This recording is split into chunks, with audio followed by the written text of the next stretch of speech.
Christian Winfield with the New York Daily News. Hey, Joe. Just what stands out from yesterday's game against the Bucks as areas that you guys feel you need to clean up for game 2? I think it was, obviously some hurdles that we've been trying to tackle for most of the season, limiting their second chance opportunities, cleaning some different stuff up defensively, especially in transition, showing guys, more of a crowd, knowing, based on personnel, where we can pull in and where we can't. But that was sort of the basis of a lot of the film that we watched defensively. Brian Lewis with the New York Post. Hey, Joe. With James officially ruled out, I'm curious, A, did you get a chance to speak to him? What kind of spirits is he in? And secondly, how do things tangibly change for you guys without him in the lineup? He's seemed to be in good spirits, to be honest. He was talking a lot during film, asking a lot of questions, normal sort of leadership role. And then, he's just physically out. So, it's another opportunity for other guys to step up. Saw it last night, even in the game, everybody's got to be ready when their number is called. Jared Greenberg with Turner.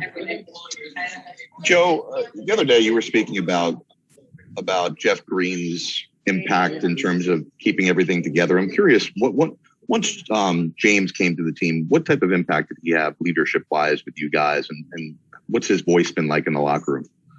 Yeah, sort of a similar thing, to be honest. James is just, again, another guy that has been around, been in a lot of different situations, a lot of big game experience, seen sort of the highs and lows at every angle. But then he's also just very heady player too. The way that he kind of plays the game is similar. He's got a point guard sort of mindset. So he plays the game kind of how a lot of coaches coach. So you have the luxury of having a coach on the court when he's playing.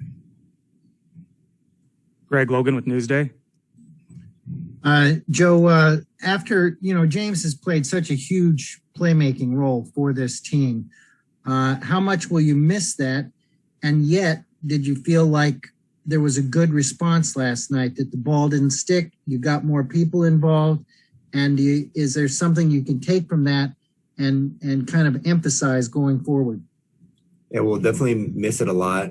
James is one of the best players in this league. But, we've been in situations over the course of the regular season where we've been shorthanded, different lineups, different guys in and out.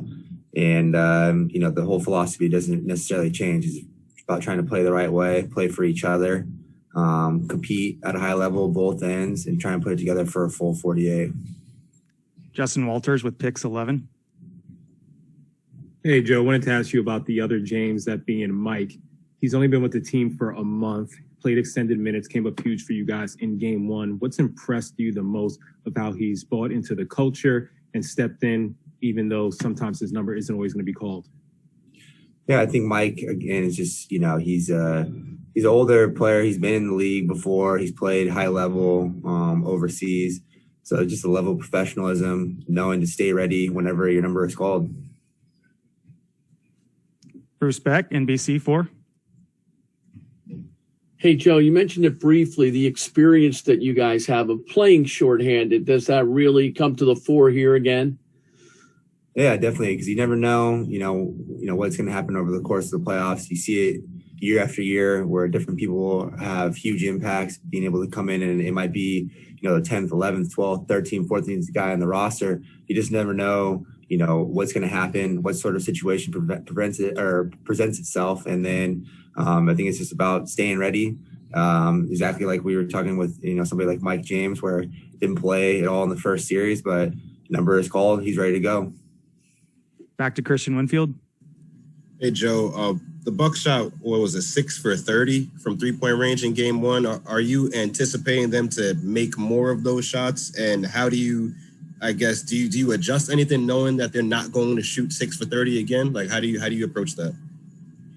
I think it's just, again, staying disciplined with the game plan, knowing your personnel, who you're closing out tight to, who you can help off of a little bit, but then just being there, just being sound, making guys that are, solid 3-point shooters, put it on the deck, just making things tough for them, contesting every shot. Again, limiting them in transition, second chance opportunities. That's a lot of times when a lot of room and rhythm threes happen. So those are obviously focal points. Last question, Tom Dowd with BrooklynNets.com. Hey, Joe, just following up on Mike James a little bit. Is there anything he brings, that's kind of unique to him in terms of style or strength? I think he just plays with a lot of confidence. I mean, he comes in, plays his game regardless of the scenario. He's done it since the moment that he got here, and regardless of playoffs, regular season, whatever it might be, he comes in, plays his game, has a lot of confidence, but he's a talented player. Thanks for your time, Joe. Thank you.